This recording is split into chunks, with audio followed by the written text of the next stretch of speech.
COVID-19, or the coronavirus, as many of us know it, is the virus which has currently brought the world to a standstill. In many nations, in many countries, their economies are struggling as a result, and there are a lot of things happening all over the globe. Death rates are skyrocketing, many people are getting infected, and many people are living in fear and panic. If you are a believer, this brings an interesting scenario to your view. Churches in many nations have had to close down. Pastors have had to resort to speaking to their members through digital media platforms. And there's a lot that is visibly changing in our world as we knew today.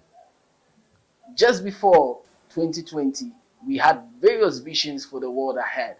Currently in this year, it's been just 4 months and things have taken a turn upside down.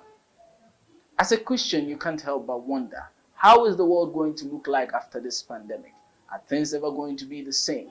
Are we going to be able to practice our faith the way we've had to do over the years? These and many more questions are what we're going to look to answer on this episode of The True Perspective with Agostino. My partner and I are going to address this issue head on. We're going to tackle it from all angles, and we're going to look to bring some solutions and answers to many baffled minds in this tenuous period. Join us right here on this channel. Make sure to subscribe and ring the notification bell so that when the videos drop, you'll be the first to know. Corona is causing havoc, but we are the body of Christ and we hold the power of God. Join us, let us discuss this issue, let us come up with solutions, and let us see how we can move the world after this pandemic is defeated.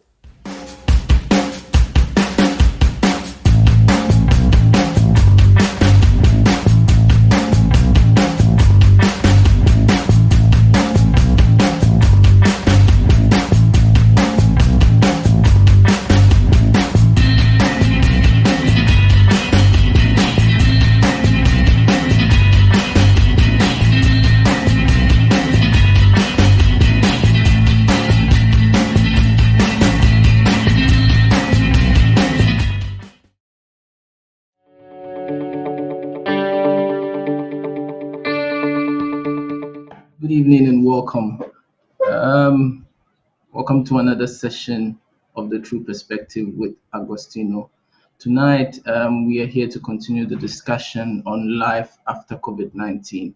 If you've been an avid follower of the news recently, or if you're actually alive and functioning as a person, you know that currently the world is going through a pandemic which has brought everything to a standstill.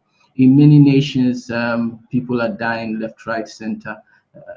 Medical facilities are overwhelmed, and there's not much that governments seem to be able to do. There's been a lot happening, and it's affecting almost every facet of society. And for the past 2 weeks, we've been discussing, as the body of Christ, how we can look forward to life after this pandemic. There's been a lot of gloomy reports, a lot of things said in the air and then on many platforms.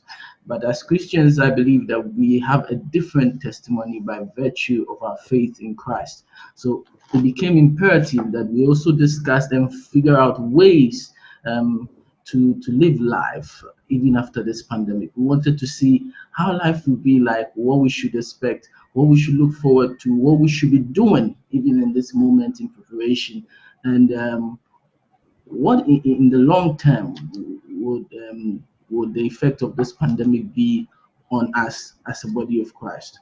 Today we are going to look at a different angle of this conversation, life after COVID-19. Today we're going to discuss vaccines and many other issues which have come up. If you've been following how the conversations have been going, you would realize that aside the virus itself and the pandemic itself, one of the things which has been a major issue on almost every platform is the issue of vaccination. There's been a lot said, from Bill Gates asking for digital IDs to be put into these vaccines, to Pastor Chris coming out with his whole exposition on what he thinks is happening in this period, from the other pastors coming to either refute or back these claims, from the fact that concerns have been raised as to the introduction of 5G and many other issues. All these have come up within this period, which has made 2020 quite a crazy year to be in. So tonight we're going to try and then dissect these issues one at a time. We're going to look at each and every one of these cases. We might not be able to finish with the whole discussion tonight, but I assure you that we'll finish with this whole discussion in the course of maybe 3 or 4 sessions, and everything that needs to be said for the body of Christ to be prepared for the times ahead, we are going to discuss and say it on the show. Tonight, I'm being joined again by 3 able gentlemen, Mr. Thomas Okan, who is a pastor, and also an electrical and electronics engineer, and then a software programmer. He's joining us all the way from Tema here in Ghana. And then I also have Mr. Kingsley Ewu, Dr. Kingsley Ewu, sorry. He's joining us from Ho. He's a medical doctor and a missionary who is joining us all the way from Ho. And then later on, we'll also be joined by Mr. Alvin Tete, who is also a software developer and an engineer from Sweden. These gentlemen are going to be my guests tonight as we discuss the issue of COVID-19, vaccinations, 5G, and many, many other topics related. These issues have come to stay, unfortunately. And as the body of Christ, we need to really delve deeper into them and find out how this affects us, what we should be looking forward to, what we should be doing concerning these things, and then how life is expected to be after we've defeated this pandemic. Gentlemen, welcome. Thank you. Please, I hope you're all good. Thomas, how have you been? It's been great so far. Okay. The Lord is upright. Okay. And Doc, how's life in Ho? Oh yeah, by the grace of God, life in Ho is good. We are managing with the best that we can so far. How's the situation over there? Is it as precarious as in other places? We have not confirmed as many cases here in Ho itself. We have just about 3 cases currently, and so the facilities are able to absorb that. There's not much fear and panic. In town, people are adhering to the social distancing rules and the movement, hand washing, and then the wearing of masks. So we are managing, and the people in Ho themselves are quite conservative in nature. So we are doing well. Okay. We thank God for that. I want us to dive in straight. I believe we've all followed the discussion so far when the other panel, the other guests were in course. We've discussed a whole lot when it comes to this pandemic. But like I said in the introduction, one thing that has stood out in the course of this pandemic is there's been a lot of conspiracies and theories that have arisen over the course of this pandemic. It all started with Bill Gates' interview on Reddit, where he made certain comments that people construed to be an agenda of sorts. Now, this got a lot of tongues waggling in various directions. A lot of conspiracies came out. And then we had Pastor Chris also running a couple of series where he called out the deep state for their hidden agenda, which is being carried out behind the cover of the pandemic. And from then, there was the apprehension concerning the introduction of 5G. In the UK, we heard of people burning the masks and many other things happening. We've heard of the fact that a lot of medical professionals have come up with concerns about the fact that there's little or no research about the technology itself.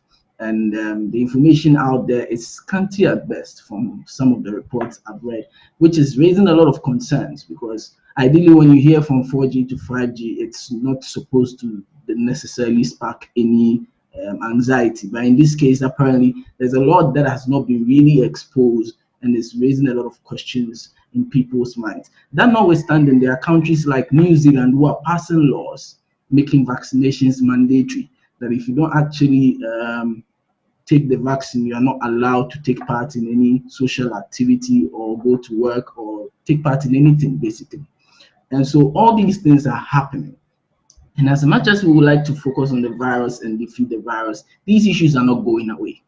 They are here, and day in, day out, they are coming up in the numbers. We are hearing more cases rising up now. In the US, we are hearing cases of death being, the death rate being spiked up. Even people who are not dying necessarily of the virus because they probably had the virus, they are being counted as coronavirus deaths. And all these issues are coming up, raising doubts in people's minds. Here in our home country, there are people who have doubts about even the numbers that the government is bringing out. So across board, you can see that there's a lot of questions coming up concerning these other related matters and not necessarily even the virus itself. Now that begs the question, as a Christian, even in these times, it's an interesting time, definitely, but do we have a cause for concern, or are we being overly sensitive and overly cautious if we should take a conservative approach towards these issues? And if we do, is there actually a cause for concern? Maybe I'll start with you, Thomas, and then I'll go to Doc. Okay. I would say that a lot of what we have heard so far, the fears, the rumors, they do not really have strong basis. And that's my worry, because if all you have as a basis of your argument is assumptions and presumptions and whatnot, without any hard evidence to show for, then you cannot really make a strong case that any reasonable or rational human being will embrace and accept and run with it. And it also shows how should I use the word, how gullible many of us are, because some of the argument that I am privy to as to why there's this fear surrounding 5G vaccines, you could see that a lot of people are not really knowledgeable about the dangers and the misinformation going around in the internet. The internet is like a very big ocean. In as much as they are, healthy animals, fish, herrings, that you could, that is good for consumption. There are a lot of things that are also quite harmful. So the internet is big. There's a lot of information available to everyone, but it exposes how we really need to educate ourselves to be able to discern truth from falsehood. I read somewhere where someone made a statement, I believe it's a profound one. He said that controversy sells. And years ago, I was following a group. They call themselves Free Energy Group. They are into free energy devices. And that was back on campus when I was in the university. And one thing that convinced me to follow them was I realized that now, what could motivate someone to spend that much time and energy to put out information like this? Because I couldn't see the motivation behind it. It was very easy for me to embrace whatever they were saying. But later on, as I immersed myself in the culture of the internet, how people make money on the internet, I realized that there are some people who make money just because their stories are controversial. There is a quest in the human heart for unorthodox, let's say, information. Many people are not really are not driven by simple things. They want to know what is hiding behind everything. And so, if you should, for instance, there was an experiment that was done in the in a school, and the experiment was one boy. He was making a campaign saying that hydrogen dioxide, something like that, should be banned because it is responsible for the death of whatever he pulled out. And incidentally, hydrogen dioxide, whatever, is actually the chemical name for water. And so, and a lot of people bought into it. Mm-hmm.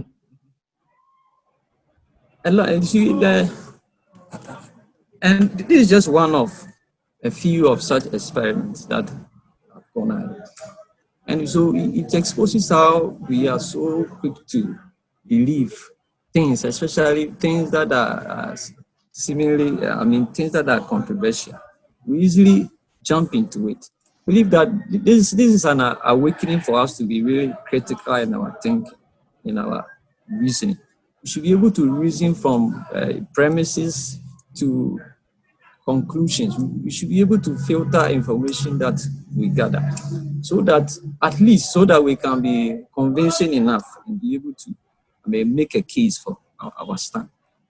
And so I would say that there isn't really any strong case for concern.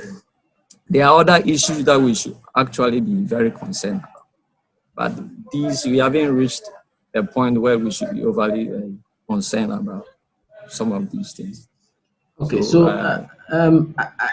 I would want to do a follow-up before I go to Doc.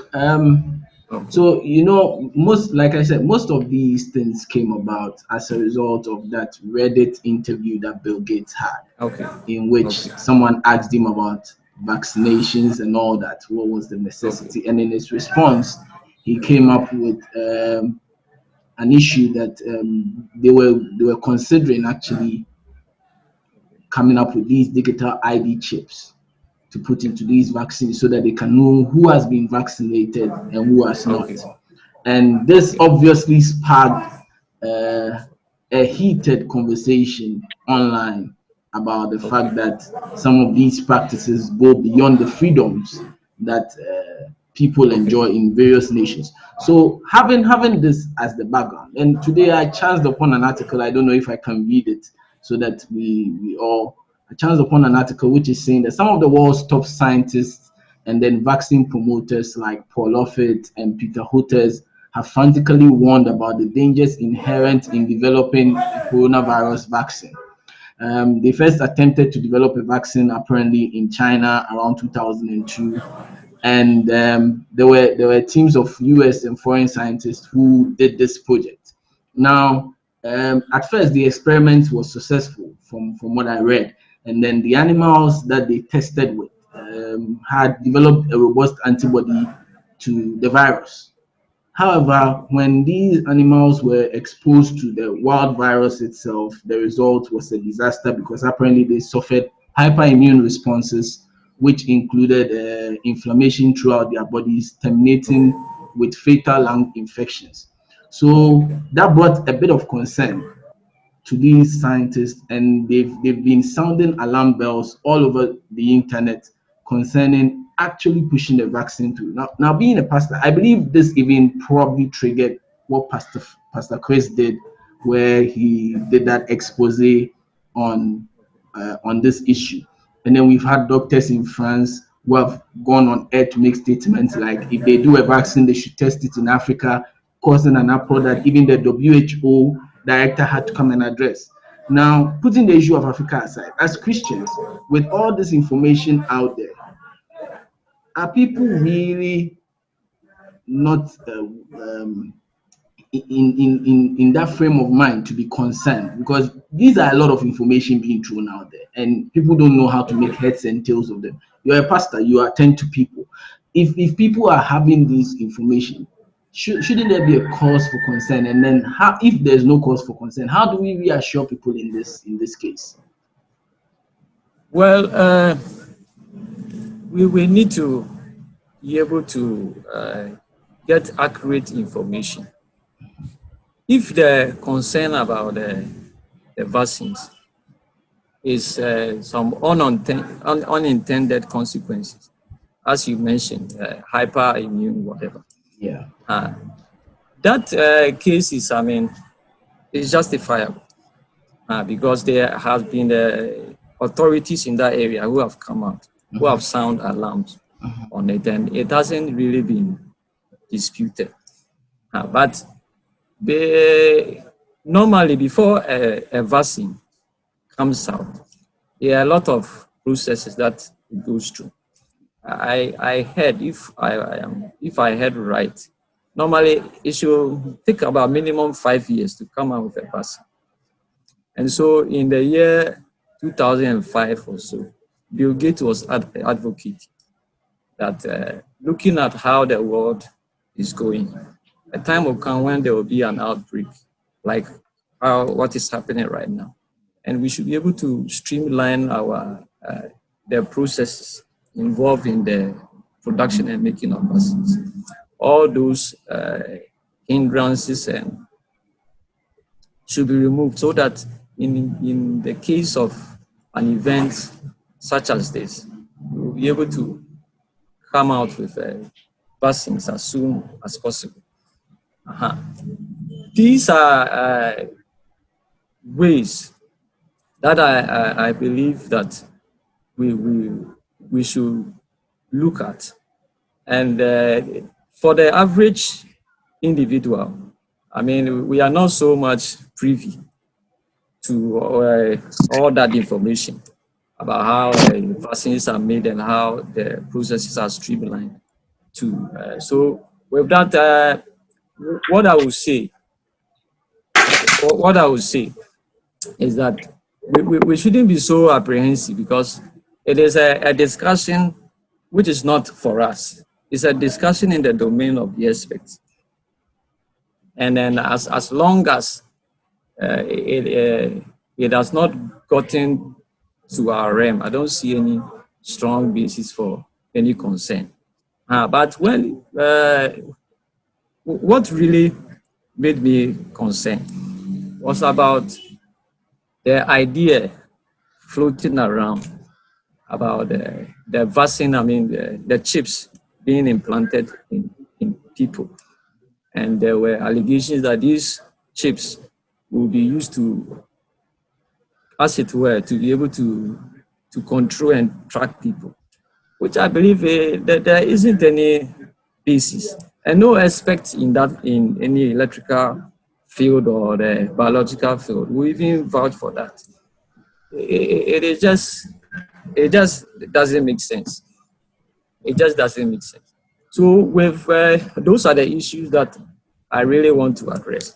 But regarding the dangers, the biological dangers associated with the making of vaccines, I don't think it is something that is within our purview, the purview of the average individual. The expert will handle it, and then whatever comes out from it, it will be enough for us to judge whether it is good for us or not. So that's my take. Okay. This issue. Doc, you've been following the conversation so far. Are we being overly cautious, or is there a cause for concern? All right. So the Bible even tells us, Hosea chapter 4:6, the Bible says that for lack of knowledge, my people perish. It is thus important to gather knowledge, to gain understanding, before you can even know how to react effectively towards whatever is happening. From my perspective as a medical personnel, there's a lot more that is not understood or known about this pandemic. There's a lot that is not understood about, 5G and all the things that we are talking about. And with the uncertainties, one is not supposed to go ahead and take it lightly, because as far as we are concerned, we don't know any dire effects that may come out of it. But still, the comments, there's no smoke without fire, are founded on some facts, or there are some trails that we can follow. A few of which I can talk about now before I make a statement as to how we can go forward. Because personally, in the long term, theoretically, if you look at it, the vaccine or having a vaccine would be the ultimate weapon against the coronavirus. But we need to have an understanding of what the coronavirus itself is, even in the beginning, to go ahead. This is not the first time we are meeting a coronavirus. There is a family of viruses, and there are various strains. So far, we have seen about 3 launch some form of epidemic or a pandemic in the world. Early parts of 2000, we saw the SARS-CoV-1, that was the severe acute respiratory syndrome, which had an outbreak. There was also a coronavirus. We saw in 2012 the Middle Eastern respiratory syndrome virus. That was also a strain of the coronavirus. And now we are seeing an outbreak of another strain, which is the SARS-CoV-2. But like I mentioned, the mainstay, I believe, of the response that would be ideal to this whole pandemic would be for us to have a vaccine. What a vaccine would do for us is that, in simple terms, vaccination is when you are, given some form of either a live or attenuated virus, and that causes your body to produce some form of immune response against or to fight the disease. But as you were mentioning, we are not so sure about the effects of even having a stable vaccine. To be able to produce a vaccine, one that can be trusted or approved, would take close to about 15 years. If you look at the trend of vaccine production, it needs to go through some phases of, academic research, preclinical stages, trials, building of factories. You need to go into manufacturing in large scale, and then needs approval, and then eventually distribution. This logically takes about some 15, 16 years. So realistically, that cannot happen within the next few months, which is to mean that we should look for some form of an alternative. Because if we, if we look at now with the statistics, we've had over, let's say, 95,000 or so deaths. This coronavirus itself has a mortality of about, currently now is about 6%, which is to mean about 1 in 20 people who get infected are going to die out of the infection, which is quite significant if you are the one who gets infected with it. So I would not say that we are being overly anxious about it, but it is wise for us to, while we are trying to gain enough knowledge, while we are trying to gain enough information about this virus and this pandemic, to put ourselves in the position to respect the various, if I should say, protective means so far to protect ourselves from, acquiring it. For now, we have, like I mentioned, that we have just about a 6% mortality. We don't know the other effects that this virus has. We are learning by the day the effect it has on the lungs. We are finding out the effect it has on the heart. So we don't know the long-term effect that it's going to have. Even if you don't die out of it, we don't know the effects that it's going to have in the future. So caution is necessary, but not to throw us into fear and panic, because that in itself is also dangerous, because a lot of people, out of fear and out of panic, do a lot of stuff that rather puts us in danger. And so we just need to understand what we need to do, at least to protect ourselves. And then while research is going on, we can know exactly what we are fighting, and then we can know, what the mainstay would be. I believe that even better than the vaccine may be, if we can get a precise treatment modality, like how we can manage it for now. If we can have a stipulated management plan, then at least we can, all be moving around. If you are to contract coronavirus, you come to the hospital, we know how to manage you. That will be at least a major headway, which will be made. So all that is going on. What we need to understand from our point, speaking to the layman, is that a lot of work is already going on. And so with the information that you have now, you need to respond appropriately by subscribing to the various prescribed modes of, social distancing, hand washing, all the precautions that we have to take. As we stick to that, we will know how to move even further on. Okay. Countries like Taiwan, Madagascar, Japan, and others have sort of gone on a different route with regards to managing this whole pandemic. I know almost everywhere, like you're saying, the talk has been to get a vaccine to sort of secure the situation. But looking at the numbers and the figures coming out, these countries have veered off the chart, are following their own protocols of sorts. They've not closed down their countries as has been done in many other nations. They've allowed businesses to go on. They've allowed a lot of things to happen, and for some reason, they are recording some of the lowest figures in terms of even the infection rate and then the death rate. As of this morning, Madagascar had 128 infections and 92 recoveries with 0 death.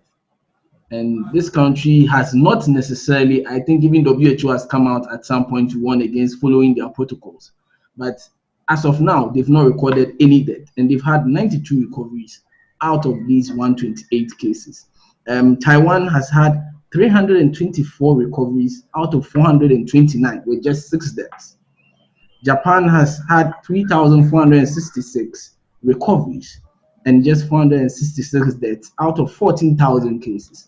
So this sort of further influences people's apprehension towards even the current protocols we have. And it's looking more and more to many people that the WHO itself that we are looking up to doesn't seem to have the information needed to actually curb this, because these countries decided that they were not going to follow the protocols and they were going to do their own thing. Taiwan hasn't locked down the country. Madagascar hasn't done the same. Madagascar recently has been hailing apparently a herbal drink that they believe is causing all the recovery rates that they're having, with their president endorsing it. And I read a report of US sending them some money to actually delve deeper into that particular remedy. So with all these unorthodox methodologies coming up, are we so in tune that are vaccines really the answer? And should Christians be wary in this case? Because it's looking as if nothing is really going according to the normal rules and regulations that we've been used to over the years. Everything is running somewhat in a very different direction. Are vaccines really the answer? Maybe Thomas, you can pick this one up before Doc comes in. Okay. Well, let us take lessons from history. Throughout history, it's very obvious the impact vaccines have had, and so it becomes quite difficult to suggest any other alternative besides vaccines. So as I was saying, but we still don't know so much.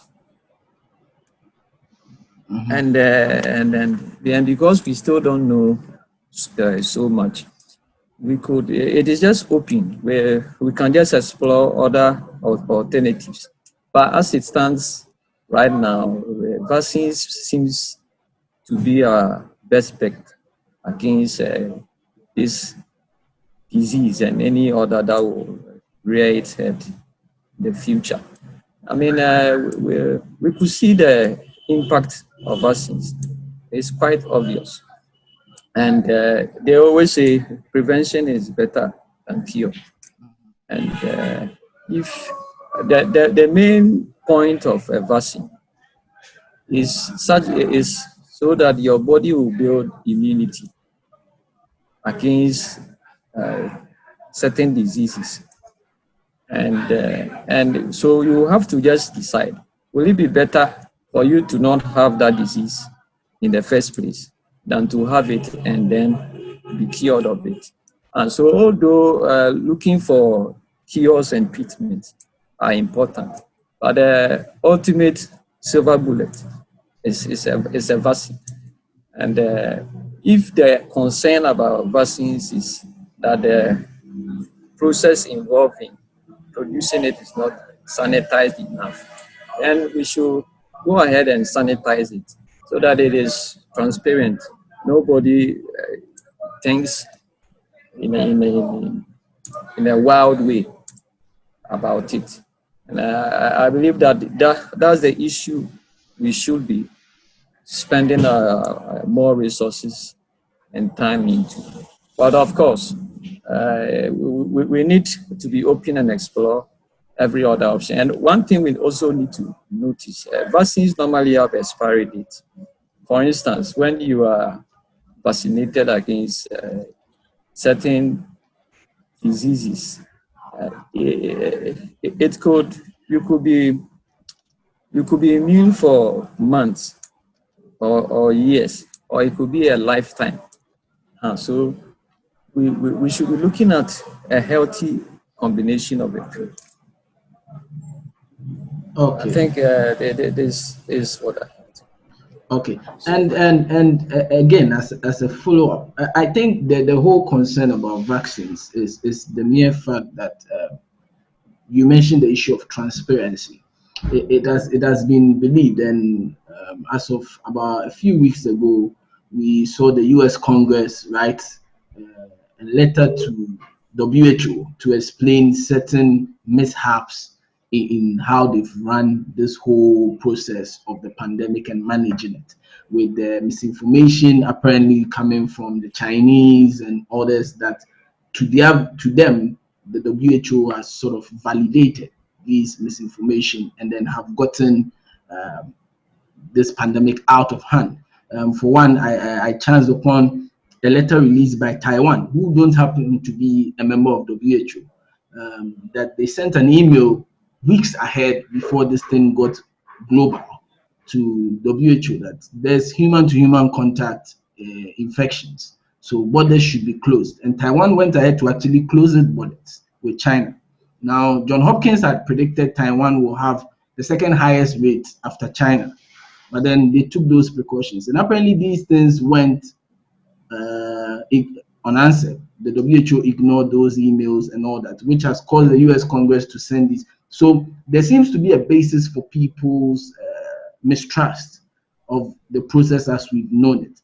And moreover, it's coming out that most of the people propagating vaccines and all this are people who are basically the major financiers of WHO. So there seems to be this whole apprehension concern surrounding WHO and its management of this whole pandemic. Now, if you're a Christian and you're sitting back, this is all playing out every day on your screens and in various formats, especially if you are in these developed countries. The information is flowing in from all angles.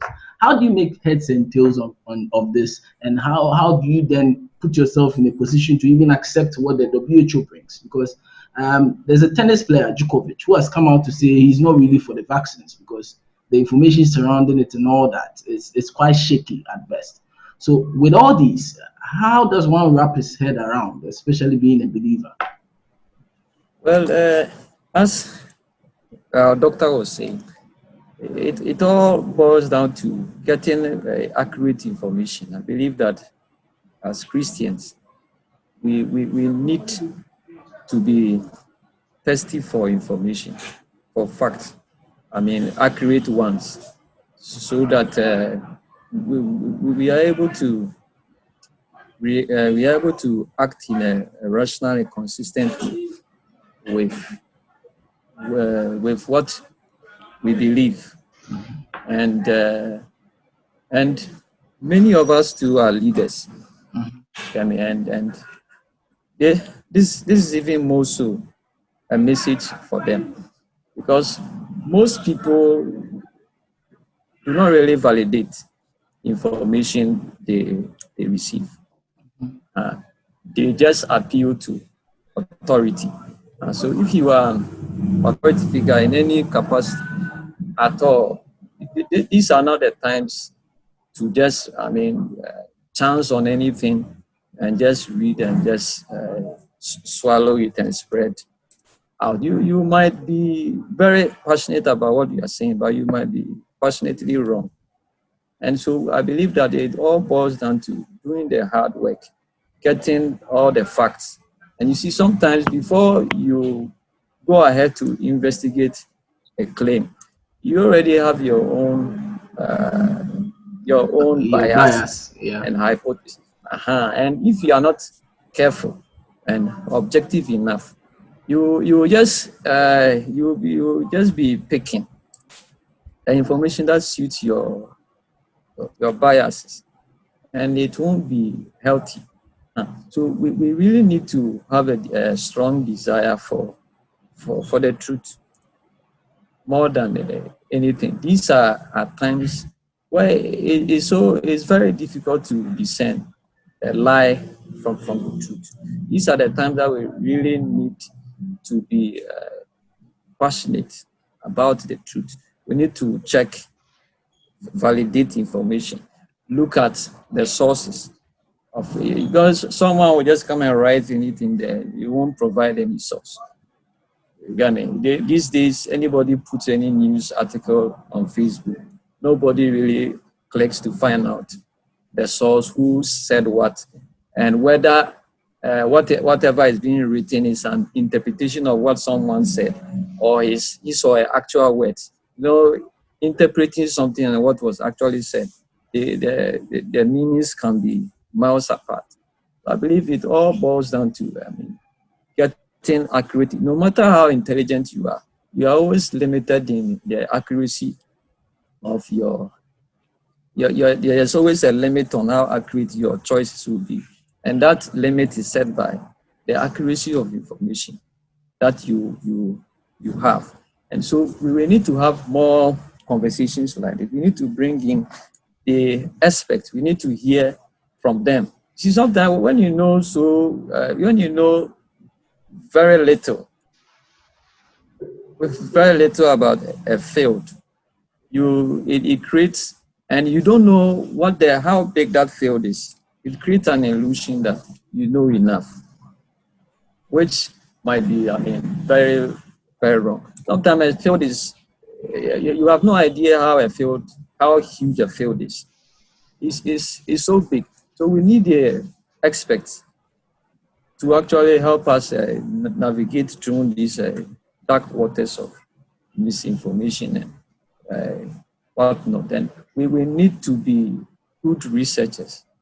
We need to know how to search for accurate information. We need to be able to, look at sources of every information that we find. If we are a people like that, I believe that it will be very difficult for us to be misled, and there won't be any issue of unfounded fear. And the Bible talks about people that when Paul in his mission work, he met them. These people were studious people. They looked into whatever Paul had to say. Yeah, the Bereans. And they confirmed it. See, and one reason this is so important is because oftentimes you are only able to defend something that you have actually validated or verified yourself. So it is good in so many ways. If you are just being spoon-fed, you just receive everything and you work with everything. Your conviction will not even be strong enough in the first place. And if it is wrong, you will just be, spewing misinformation and misleading others. And at the end of the day, when you have misled them, most people will not even have the humility of coming back to say, I'm sorry. Or even turn back and say that some time ago, I said this and that I found out more. So I believe that we need to be very slow in making authoritative statements. We need to do the hard work. Many people are just lazy. They judge easily. I mean, I understand.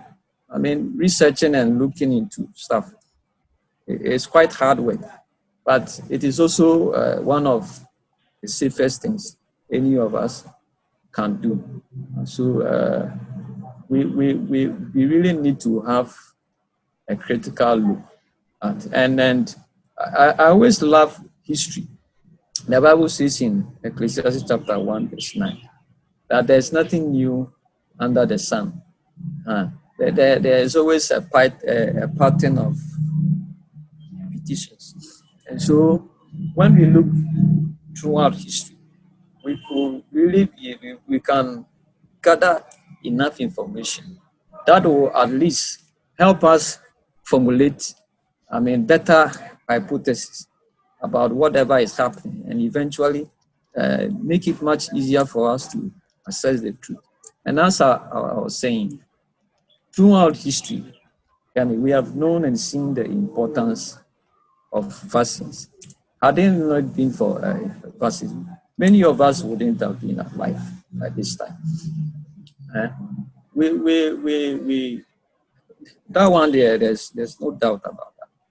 But as I was saying, if the fear is that some people will just sabotage the process, and then I hear there are even fears that the vaccine sent to some country in East Africa, they included into it a drug. Yeah, in Kenya. Yeah, in Kenya. Yeah, the Catholic Bishops Conference there apparently did an independent research and found the introduction of a certain drug which causes the lady's body to attack itself, and then bring about sterility and all that. Yeah, there's exactly. Yeah. Exactly. So if these are the concerns, they should be looked into, and not just utterly, do away with vaccines in their entirety. We also have our own medical staff here that we need to train them. When the vaccines come, they need to be run through all these processes. The point is that people are just lazy. We need to be hardworking. We need to take our destinies into our own, and it all begins by what enters into our head. We need to make sure that whatever enters into our heads is what is accurate, what is sanitized, so that we do not have, irrational responses to whatever is happening. And sometimes I understand the basis for these fears is because of the history that we have with certain groups. You get me? But if you have reason to, be concerned about something, you get me? Isn't it reason enough to spend more time to investigate into that thing? It is not enough reason to make a conclusive judgment on that thing. It is not. Some years ago, I heard where, is it in Nigeria or so, one country, that there were these 6 childhood killer disease. Yeah. One of them was still alive there. I mean, some people were still in. I think, is it? I've forgotten that disease, and it was all because there was a tribe. That tribe, they forbid their people from being vaccinated, and so, and you see, the point is, it is like a chain. I mean, this whole system is like a chain, and in every chain, the weakest link is the strength of the whole chain. You can have maybe a chain made up of, 5 segments. If one of them is made of rope, you get me, and you pull one side, it will break easily. Notwithstanding that you have 4, links of the chain which are strong. And so that's why a lot of people are advocating for mandatory vaccination. Because although maybe you might not be at risk, but you can be a career. But that will still keep the virus alive, and in the future it rests its head. So I believe instead of just doing away with this whole vaccination, we just need to sanitize the process, be able to address all the controversies surrounding it, and make the process more transparent. Get our people more on board. You know, a lot of people who show this skepticism about vaccines and whatever, they are not expected. They don't really have. They don't really know much about what they are saying. But if we have our own people, if we have our own people hemming the affairs of these, then there won't be any cause. For instance, if a bunch of doctors in Ghana were the ones who were to have developed these vaccines, we wouldn't have any reason to show concern. But maybe from the fact that it's coming from outside, maybe think that they have some hidden agenda or whatever. But the point that I generally want to make is that history has shown the importance of vaccines. And I don't think that its relevance will go away soon. So these are my thoughts. Okay, Doc. We are still on the question: are vaccinations the answer? Because, like I said in introducing this question, a lot of countries have gone outside the norm of what, or outside the protocols given by the WHO, and they are having results for whatever reason. It looks as if, for once, we are not having things follow the normal trends. The WHO itself has come under question. US recently stopped its funding of the WHO because they do not believe that the institution is working to the best interest of the population of the world, but rather to certain hidden beneficiaries. People have come against Bill Gates and his advocacy for these vaccines and all that, and we've recently uncovered that aside the US, he's the second largest funder of the WHO and all that. So with all these things coming up, and then these countries deciding to go their own way and actually having results, Madagascar, like I said, as of this morning, have recorded 0 deaths. And in terms of ratio, they have the highest recovery rate, because out of 128, they have 92 who have recovered, and they are not following the norm as we know it. Then is in this particular instance, are vaccines the answer, or should we be wary about what these organizations are pushing? All right. Like we mentioned, that this is a Christian perspective. First of all, I'll lay down an emphasis and say that it's important as a believer to, number one, know that God is still sovereign and that He's in control. Yeah. That nothing that is happening is a surprise to Him. Yeah. And nothing He has not allowed to occur for some reason. I mean, the reasons are known to Himself. We understand that. Yeah. And 2 Timothy chapter 1 verse 12, the Bible lets us know that I know whom I have believed, and I'm persuaded that you guard what I have entrusted unto Him until the end. Yeah. And with that knowledge as believers, we can rest assured that the Lord will take care of us. Mhm. With that being said, I also want to lay some foundations about what this whole thing is like, how it works. So a virus generally, or any pathogen, bacteria, a virus, what's it called? Anything that affects a human being, I mean, with infection, gets into your body. Your body has been designed in such a way that it fights whatever that comes to destroy you. And so you have an immune system, and that immune system fights the infection. So in this case, when you get this viral infection, your body mounts an immune response. That is why we have about 89% of cases being asymptomatic, because a lot of people are able to mount an immune response and fight off this virus. However, like I mentioned, we don't know everything about the virus and about the effects that it leaves.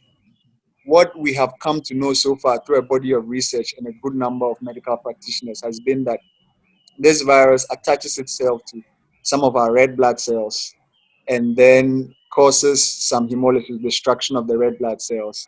So this low blood levels go into your, I mean, when you don't have blood go into your various important organs, you don't have oxygen going to those areas, and they begin to get damaged. So you have a multi-system organ dysfunction, or like a lot of systems in your body are affected. And that is why a lot of people who are old, a lot of people who have illnesses or comorbid conditions are dying from this illness. We have, I don't know what lasting effects it will leave on those who are affected and get healed afterwards. But then, like I've said, your body mounts an immune response to fight it.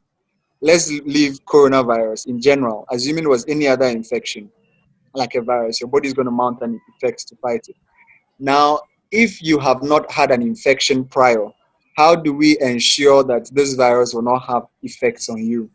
And that is where the vaccine comes in. The vaccine, what it does is that you are inoculated, you are injected either with a very weak strain of the virus itself or a dead form of the virus, and you simulate an attack so that your body, in the absence of a viral attack, mounts an immune response. What happens is then that you would have antibodies, for lack of a better word, I'll use soldiers in your blood system, which now, when you are to get infected with the real virus, can fight it back. That is like the baseline of what should be happening in your system. Now, the if I say that the general way, like I've said before, that we can fight it is to have people mount an immune response. If we can have, I mean, a 60 to 70% of people who have an immunity to this virus, we can have what is called a herd immunity. It means that the virus will not spread as much. Now, we've talked about classes of people, a good number of them being islands, who are having some form of recording strangely low numbers. Um, we don't know why. It could be because of some form of immunity genetically that they possess. If you come to some parts of West Africa, there is this Daffy antigen that we have, primarily in West African areas. There's an antigen that we have in our body that makes it difficult for some strains of malaria to affect us. Not the regular plasmodium that's killing a good number, but there are some strains that will not work just in West Africa because of a certain antigen that we have. Okay. So there are some genetic predispositions that will make some people immune or otherwise. Then again, this all falls within the category of things that we are not so clear about in understanding the illness. But how do we approach this? Our approach should be from the point of the known into the unknown. What we know now is that there is a virus. There has been testing, there has been isolation. We are well aware of that. So we've been able to isolate that fact. So that fact is well founded. The second thing is that there are people who are dying from the virus. How do people get the virus? People are getting the virus by transmission of aerosols. We have said that it is an acute respiratory syndrome. So through cough, through droplets infection, people are getting it. We are not sure whether people even get it through talking or through droplets coming from your mouth while we talk, how long they last in. But we are sure that it is being transmitted through droplets. that is to mean that one way you can protect yourself is to avoid these droplets from getting into your system. So saying that we should wash our hands is not an unfounded precaution that we should take. Saying that we should stay indoors is not an unfounded precaution that we should take. Saying that we should, put on masks and things like that are all based on what we understand so far of the virus. We cannot make a general argument from the unknown that, okay, 3 countries are not staying indoors and they have low numbers, so let's all move out, because we don't understand why they are not having those numbers. The risk or counter risk of that happening is that we're going to have a large population of people who may be affected in areas, who may not have certain genetic predispositions, who may not have a lot of things that we don't know. So in general terms, it's not wise to move from the unknown to make, general statements. What we can safely say is to make statements that are based on what we understand as it is now. And those are some of the things that are there on the ground. There are a lot of other political inclines. There are a lot of other conspiracy theories which run along the lines. May or may not be true. We still don't know that much. But as it stands now, the the various precautions that have been outlined is what we have and what we can stick to. At least is your best bet currently to be able to stay safe. I read of this digital identification, and it's been running since the 2016, somewhere 2016, Yeah, even before yeah. uh, The we virus came. Yeah, yeah, before the virus came. We've had hints about it, even when some genetically modified foods were sent to Burkina Faso. I don't know if you came across that article. yeah, It's yeah, yeah, 2009 about, and they said that there was some form of chips implanted in these genetically modified foods that was going to make people, follow up on all of that. I have read the is it manifesto or whatever of the ID 2020, which is the cover up name for this digital identification. Their point is that majority of the world, about a seventh of the world's population, do not have any form of identification. And so without that, there's a lot of things that they cannot do. They cannot vote. They cannot, there are transactions you cannot do in the bank, for example, if you don't have some form of ID. Even mobile money, there are some accounts you cannot open without some form of identification. And now switching over to a digital system. So you have an online wallet, you have online banking and stuff like that. You cannot push a transaction with your hard copy, what's it called? Your hard copy ID cards and things like that. So what the brain behind what they are pushing is that they want to have some form of digital identification for everybody, so that when you walk into your company, you don't even need a name tag to show that you belong to this company and all of that. From the Christian perspective, what that is pushing for us is sort of bringing a unity of a sort amongst people, where eventually we will have one currency, eventually we will have one form of identification, and that is bringing us to some sort of unified world system, and that will give us one eventual leader, and that is more or less like some form of anti-God system, where we have instead of a theocracy, we have some form of independence sort of from God, where we have our own system as people, like it happened in Babylon, that we subscribe to. And that is what I have a problem with, because it's anti-God. It's a system that makes us sort of independent of ourselves, be able to build something on ourselves. But all these are theories, as it were, that are standing. We do not have certainties on them as at now. So what can we do then? What we can do now is, with the information we have, do what we can while we try to gather more information to be able to make, relevant arguments. Like I have mentioned, the vaccine, from a medical point of view, looks like the best bet. But the things that brings me worry sometimes is the fact that, like I mentioned, the vaccine may take us about 16 years to go through the various trials.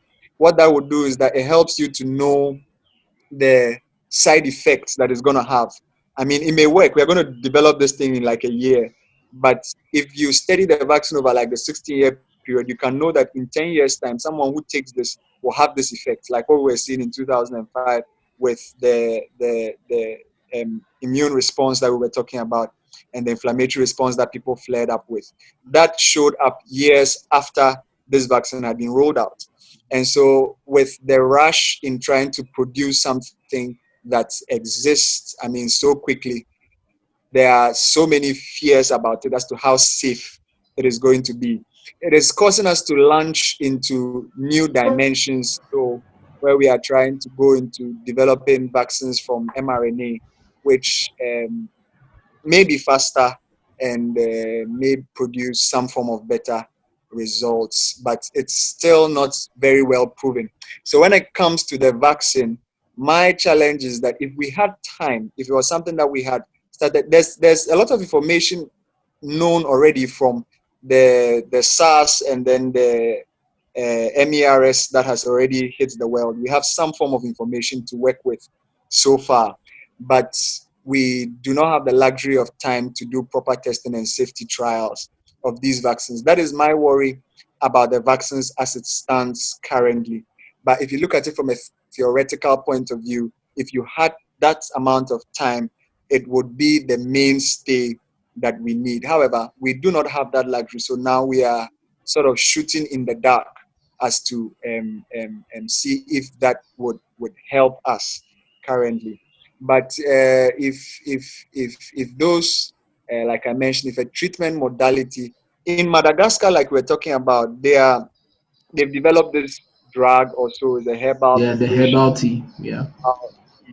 that they are proposing is the cure.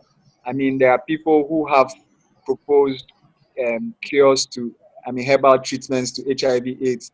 They are saying that we have not yet had, I mean, clearance for the use of it. But there are people who say that they have medications, and they have people who have proved to have been cured completely from HIV from taking their medications. All those things are there.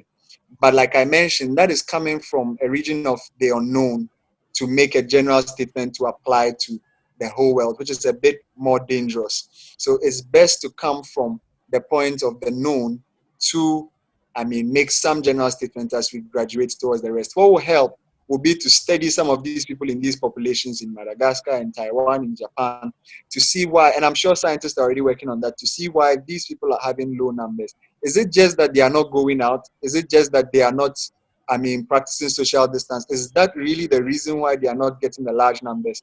Or there is something else that explains? Should we decide to follow them blindly when we don't have what they have? I mean, there are so many questions that we have yet not answered, you know. So from now, I would say that it's best for us to move from the point of the known. What we understand now is that there is an isolated virus. The virus is affecting large numbers of people through contact with aerosols and droplets that you get through coughing, through talking, through sneezing, and stuff like that, or getting infected with the person's droplets. We know as much now. We know that about 6% of people who are being infected are dying from the illness. It is not a respecter of persons. We know that bit as at now. And so it's best to manage it from those lines. As to Trump's allegations about WHO and all of that, those things are happening in the big play. Let's see how it unfolds. But as it stands now, what we can do currently is to do what we can with what we know. Basically, yes, that is, some people have also talked about, I'll come to the 5G Yeah, issue we'll actually come to it. I wanted us to fully digest this whole thing about the vaccine, and then gradually we'll move into that territory. So That's fine. So basically, that is what I feel about the vaccination. I feel that the point is, I feel that it would be the great, I mean, the best form if we can have a vaccine that has. There are over 95 samples currently being tested. A good number of them have already failed trials. There are a number, you know, like I mentioned, the virus, creating a vaccine goes through certain processes. If I could just take a bit, it has to go through about at least some 2 years of academic research where we know everything about the virus. We should know if there are different strains of the virus. Is it just one type or there are multiple types? You see HIV, we have HIV-1, we have HIV-2, we have different types. If you come to Hep B, there's hepatitis A, B, C, D, E. There are various types of the virus. So if you have a vaccine, we have a Hep B vaccine. So you know what you are creating. Otherwise, if you have a Hep B vaccine, someone is to get Hep C. That person thinks that he's vaccinated, but he's getting a disease there. So you should understand everything about the virus and how it works and how it, operates, where it comes from, where it goes, and all of that. You should go through a period of preclinicals where you gather materials to be able to produce some amount of the vaccine for the phase trials. All right, that takes also a number of years to produce the stores, to produce the factories that will do those production and all of that. Sometimes they do trials in animals. You can start the phase 1 trial sometimes with some animals that are kind to human beings. They use rats. You can use pigs sometimes. So it goes through some phase 1 trials. Phase 1 trials typically takes just a few years, maybe a year or so. We take it through the animals and then we see the effects on them. Then it goes to phase 2 trials where we test it on a larger population of people, a larger group of people. Then you have to observe that over a number of years to see safety, methods, or to see the outcomes of the virus, the effect it's having on the people. You should necessarily monitor it for a number of years. And then you monitor the individuals. This all takes a lot of money. You have to fund the people that are engaged in the research and all of that. Then you go to the phase 3 trials where it's given to a large number of people across the world. You have to include people of different races, people from different backgrounds, people living in different, geographical locations and stuff like that. From that phase, we then go to a phase of where they have to build factories. Usually for every vaccine, they have to build a tailor-made factory for that particular vaccine because the production has to be tailored, and it's usually in large proportions. So they build factories specifically for that vaccine production, and that also takes some time to build. Sometimes you may have to build in more than one area. We can have factories in multiple zones. That takes a period. Then you go into manufacturing for a number of years on large scale, billions of it.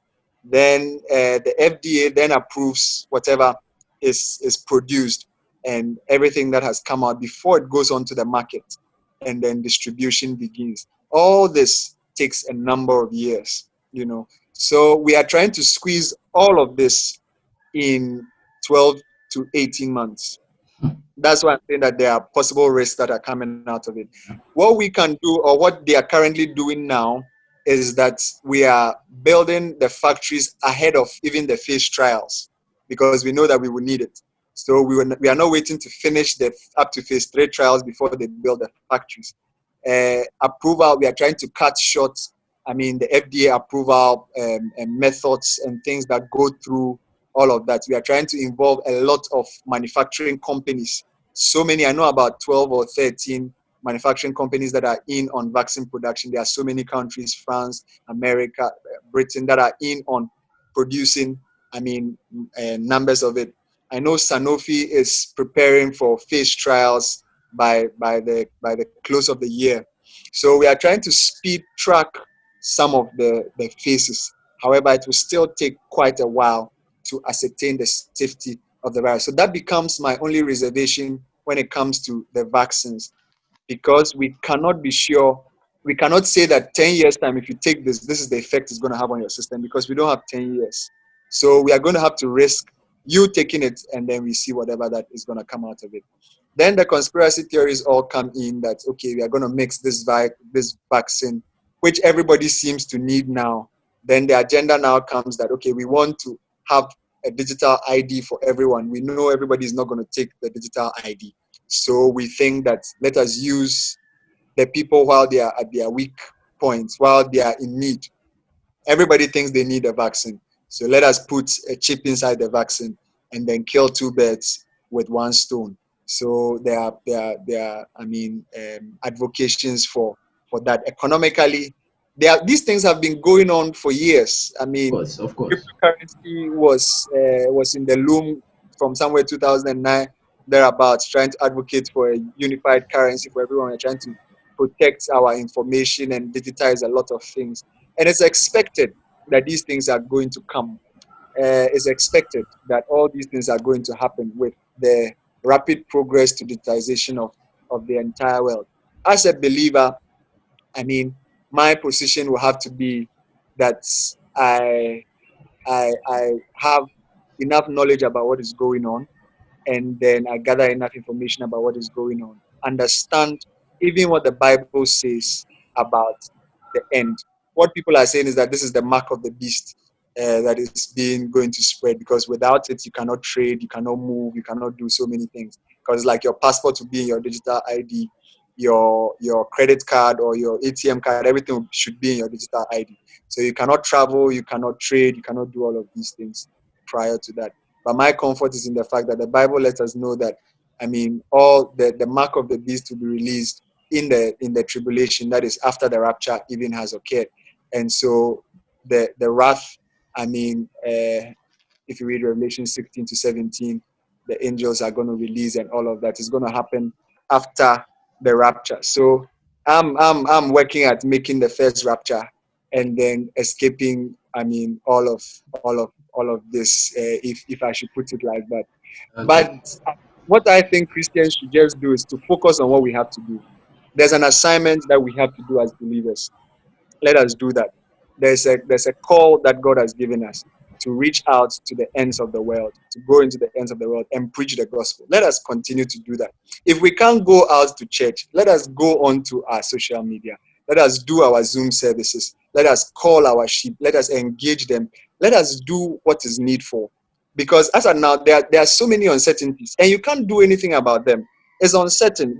Right now, if they say that they are distributing the vaccines and everything, I mean, the best you can do is say that you will not take it, but you can't pray it away. You can't prevent it from happening. It's going to unfold anyway. So what you as a believer should do is to do what you have to do, is to do what the Lord has commanded you to do. Like I've been saying from the beginning, to start from the known and move. At least you know that God says that we should reach out to the ends of the world. Let us do that. Instead of sitting in your home fearing and panicking about all of this and talking, which will lead you nowhere. Because for a majority of those who are even complaining, there's not much they can do. Most of those who can do something about what is happening are quiet, and they are doing what they can do about it.